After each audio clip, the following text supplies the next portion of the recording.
E caccia al conducente del camper che ha travolto Paolo Pistolato, un 64enne di Favaro che ha poi perso la vita poco dopo il ricovero all'ospedale dell'Angelo di Mestre.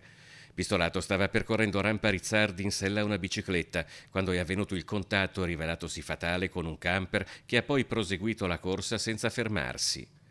A lanciare l'allarme per primi sono stati altri automobilisti. Ricoverato in terapia intensiva, Pistolato è espirato circa 4 ore dopo l'arrivo in ospedale. La polizia locale sta passando al setaccio le immagini delle telecamere presenti nell'area per identificare mezzo e autista che, oltre che di omicidio stradale colposo, dovrà rispondere di omissione di soccorso e fuga.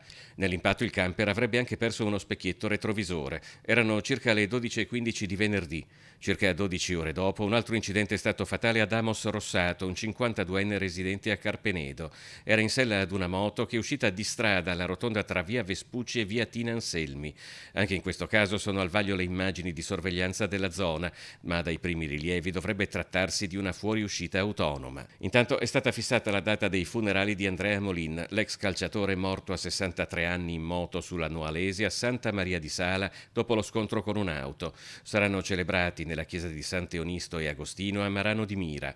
Durante un sopralluogo sul posto dell'incidente è stato ritrovato un gratta e vinci che apparteneva ad Andrea, un biglietto vincente. La famiglia ha ricevuto i 200 euro di premio dal presidente della sezione Carabinieri in congedo, accompagnato dal sindaco Arpi e il consigliere Benfatto.